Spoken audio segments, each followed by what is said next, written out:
ত্রিশালকে Nazrul city ঘোষণার সম্ভাব্যতা খতিয়ে দেখার জন্য এরই ভিতরে নির্দেশনা দেওয়া হয়েছে সংশ্লিষ্ট কর্তৃপক্ষকে।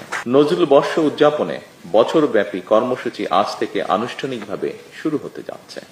ফলে সাহিত্য সম্মেলন, গবেষণা সেমিনার, সাংস্কৃতিক উৎসব, নজরুল সঙ্গীতের আসর, প্রকাশনা কার্যক্রম, নাট্য উৎসব এবং চিত্র প্রদর্শনী সহ নানা আয়োজনের মাধ্যমে জাতীয় কবির সৃষ্টিকে জনপরিসরে আরো বিস্তৃতভাবে তুলে ধরার একটা উপলক্ষ তৈরি হয়েছে।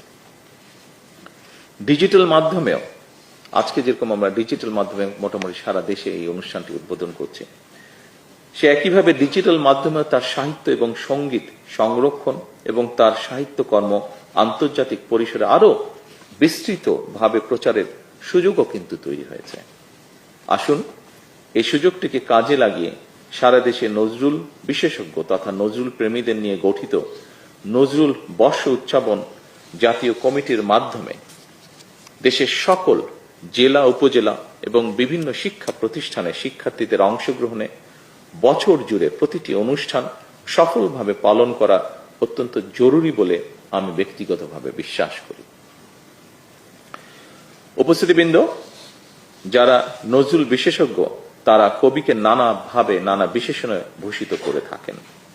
একজন রাজনৈতিক কর্মী হিসাবে আমার কাছে মনে হয় আমাদের জাতীয় কবি কাজী নজরুল ইসলাম হলেন বাংলাদেশের মন।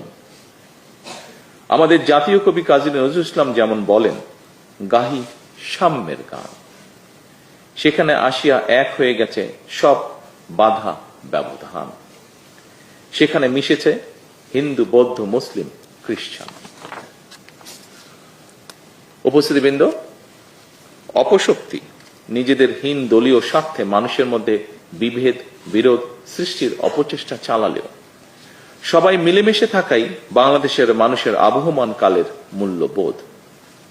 বর্তমান সরকারও এমন এক রাষ্ট্র এবং সমাজ বিনির্মাণের লক্ষ্যে কাজ করছে, যেখানে ধর্ম, বর্ণ নির্বিশেষে প্রতিটি মানুষ নির্বিঘ্নে নিরাপদে বসবাস করবে। শুধু মানুষের এই নিরাপত্তা নয়, আসুন কোনো প্রাণীও মানুষের হিংস্রতার শিকার যেন না হয়, বর্তমান সরকার সেটিও নিশ্চিত করতে চায় এবং আপনাদের সকলের সহযোগিতায় সরকারের পক্ষে সম্ভব সেটিকে নিশ্চিত করা। পরিশেষে